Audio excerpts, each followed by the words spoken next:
Hello दोस्तों, आज की कहानी है सास बहू की। बहू अंदर काम कर रहे थे। सास ने आवाज़ लगाई, बहू कहाँ मर गई?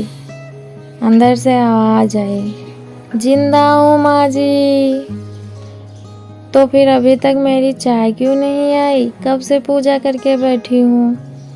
ला रही हूँ माँ जी। बहू ने चाय के साथ भजिया भी ले आई।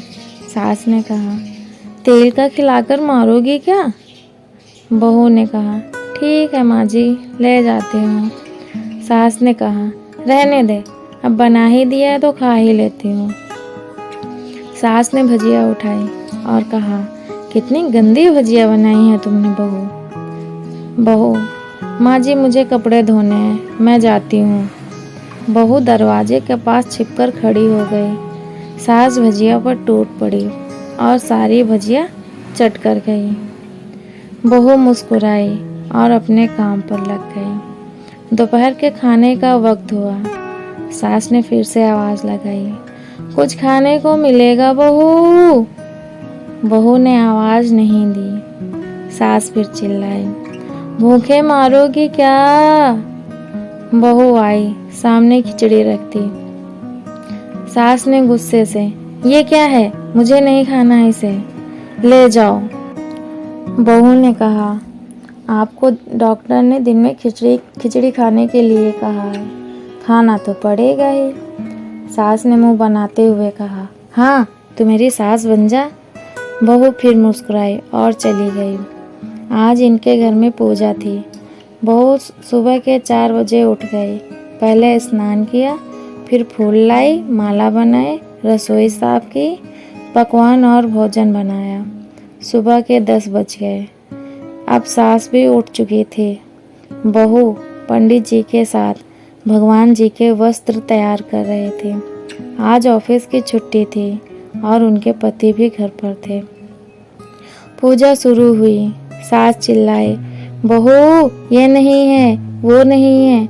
बहू दौड़ी दौड़ी आती है और सब करती है।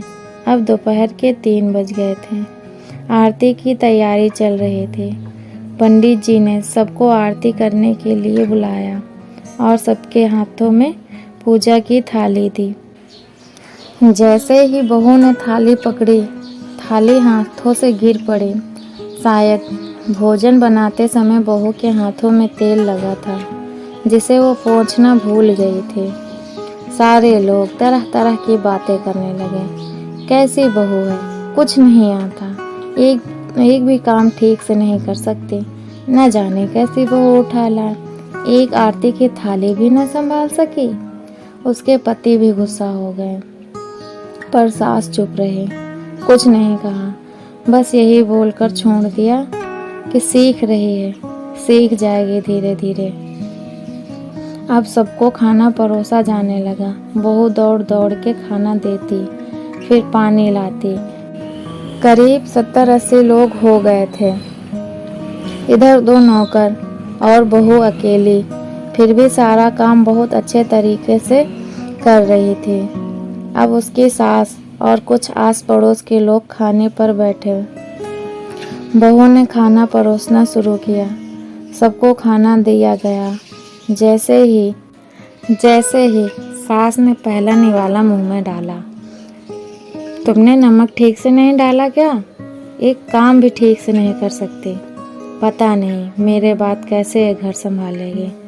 आस पड़ोस वालों को तो जो जानते ही हैं ना साहब, वो तो बस बहाना ढूंढते हैं नुक्स निकालने का।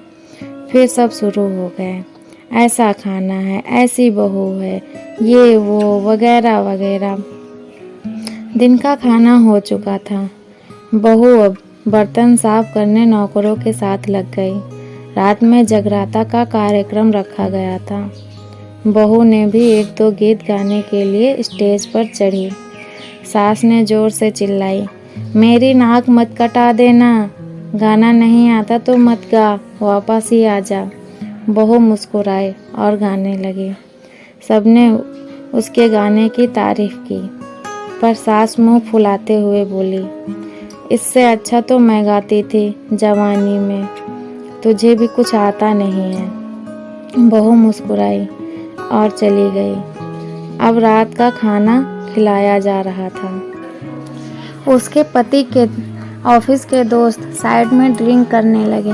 उसका पति चिल्लाता, थोड़ा सा बर्फ ले आओ, तो सास चिल्लाती, यहाँ दाल नहीं है। फिर चिल्लाता, कोल्ड ड्रिंक नहीं है, पापड़ ले आओ। इधर उधर आखिर में उसके पति की शराब की बोतल गिर पड़ी उसके एक दोस्त पर और बोतल टूट गई। पति ने गुस्से में 2 झापड़ अपनी पत्नी को लगाते हुए कहा, जाहिल कहीं की, देखकर नहीं कर सकती, तुझे इतना भी काम नहीं आता। सारे लोग देखने लगे। उसकी पत्नी रोते हुए कमरे की तरफ दौड़ी। फिर उसके पति के दोस्त ने कहा, क्या यार, पूरा मूड खराब कर दिया। यहाँ नहीं बुलाया होता, हम कहीं और जाके पार्टी कर लेते। कैसी अनपढ़ गवार भी ला रखी है तूने। उसे तो मेहमानों की इज्जत तक नहीं करनी आती, कोई काम भी नहीं आता करना। तुमने तो हमारी बेइज्जती कर दी। अब आस पड़ोस की औरतों को बहाना मिल गया था। वो कहने लगी, देखो क्या कर दिया तुम्हारी बहू ने, कोई काम नहीं कर पाती। मैं तो कहती हूँ अपने बेटे की दूसरी शादी करवा दो, छुटकारा पाओ गवार से। सास उठी और अपने बेटे के पास जाकर उसे थप्पड़ मारा और कहा, अरे नालायक, तुमने मेरी बहू को मारा, तेरी इतनी हिम्मत कैसे हुई, टांग तोड़ दूंगी तेरी। उसके बेटे के दोस्त कुछ कहने ही वाले थे कि उसकी माँ ने घूरते हुए कहा, चुप, बिल्कुल चुप, यहाँ दारू पीने के लिए आए हो, जबकि पता है आज पूजा है और तुम्हें पार्टी करनी है। कैसे संस्कार दिए तुम्हारे माता पिता ने। और किसने मेरी बहू को जाहिल बोला? जरा इधर आओ, चप्पल से मारूंगी अगर मेरी बहू को किसी ने एक शब्द भी कहा तो। अरे पापी, तूने उस लड़की को इसलिए मारा कि तेरी शराब की बोतल टूट गई है। वो बच्ची तो सुबह के 4 बजे से उठी है, घर का सारा काम कर रही है, ना सुबह का नाश्ता किया, ना दिन में खाना खाया, फिर भी हंसते हुए सबकी बातें सुनते हुए, ताने सुनते हुए घर के काम में लगी रही। तेरे यार दोस्तों को वो अच्छी नहीं लगी? जूते से मारूंगी तेरे दोस्तों को अगर उन्होंने कभी ऐसा कहा तो। उसके यार दोस्त चुपके से खिसक लिए। अब सास बहू के कमरे में गई और बहू का हाथ पकड़कर बाहर लाई। सबके सामने कहने लगी, कौन कह रहा था कि अपनी बहू को घर से निकालकर दूसरी बहू ले आना? जरा सामने तो आओ। कोई सामने नहीं आया। फिर सास कहने लगी, तुम जानते भी हो इस लड़की के बारे में, ये मेरी माँ भी है और बेटी भी। माँ इसलिए मुझे गलत काम करने पर डांटती है और बेटी इसलिए कभी कभी मेरे दिल की भावनाओं को समझ जाती है। मेरी दिन रात सेवा करती है, मेरे 1000 ताने सुनती है और कभी एक शब्द गलत नहीं कहती, न सामने न पीठ पीछे। और तुम कहते हो कि दूसरी बहू ले आऊं? याद है न छुटकी की दादी, तुम्हें अपनी बहू की करतूत।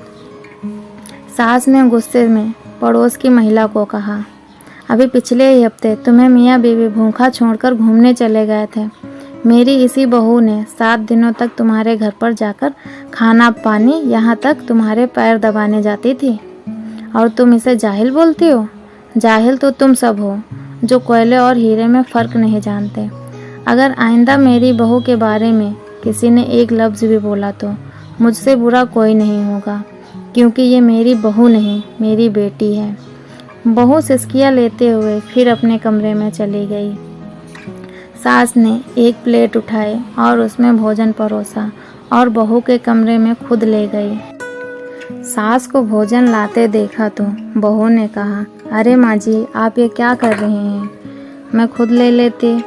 सास ने प्यार से ताना मारते हुए कहा, डर मत, इसमें जहर नहीं है, मार नहीं डालूंगी तुझे।